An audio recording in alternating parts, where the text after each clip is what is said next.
जब जीव की उत्पत्ति होती है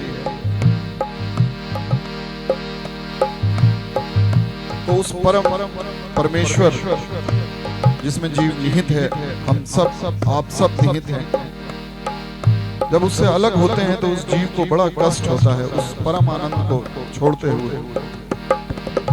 मगर सृष्टि चलाने के लिए उस सृष्टिकर्ता ने यह नियम बनाया है कि मेरा अंश मुझसे दूर होगा और इस सृष्टि को, इस मृत्यु लोक को भोगने आएगा।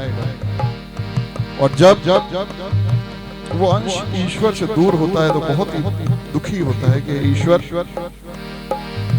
मुझे अपने आनंद से, अपने आप से अलग मत करो। मगर जब पृथ्वी पे आता है, माँ के गर्भ से ये कहानी शुरू होती है और पृथ्वी पे आने के बाद ईश्वर को भूल जाता है। मगर फिर भी जब हम कहीं सत्संग में जाते हैं, कीर्तन में जाते हैं, तो एक मन में बड़ी सुख की अनुभूति प्राप्त होती है। वो इसलिए होती है कि जैसे एक छोटा बच्चा, उसके आगे आप हजारों लाखों खिलौने रख दीजिए, मगर जब उसे भूख लगती है वो किसी भी खिलौनों से नहीं चुकता। जब उसे माँ दिखती है, माँ का एहसास होता है, माँ का स्पर्श होता है, तब वो बच्चा एकदम चुप हो जाता है। इसी प्रकार जब हम कहीं सत्संग या कीर्तन में जाते हैं, थोड़ी देर के लिए अगर मन रमता है तो बड़ा सुख की अनुभूति होती है। और जब जीव इस संसार से जाता है,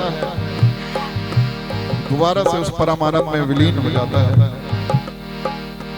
और वहां से जब वो देखता है कि मेरे परिवार के लोग उस परमानंद का कीर्तन कर रहे हैं, भजन कर रहे हैं, जैसे अभी हम लोग बैठे हैं, तो उस सूक्ष्म आत्मा जो कि अब शरीर में नहीं है, उनको बड़ी सुखद अनुभूति होती है कि जिन्हें मैं पीछे छोड़ के आया हूं वो उस ईश्वर का नाम ले रहे हैं। उसी प्रकार स्वर्गीय मुकेश रस्तोगी जी हमारे बीच जरूर सूक्ष्म रूप में उपस्थित हैं, क्योंकि वो उस परम सत्य को जान चुके हैं। इसलिए बड़े भाव से यही सच्ची श्रद्धांजलि है कि हम उनकी मुक्ति के लिए ईश्वर से, राधा रानी से प्रार्थना करें। ऐसा कहा जाता है जब ईश्वर ने सृष्टि की रचना करी, अपना ही एक अंश निकाला और उसको कहा कि मुझे सृष्टि चलाने में तुम्हारी जरूरत है, तुम्हें मुझसे अलग होकर जाना होगा।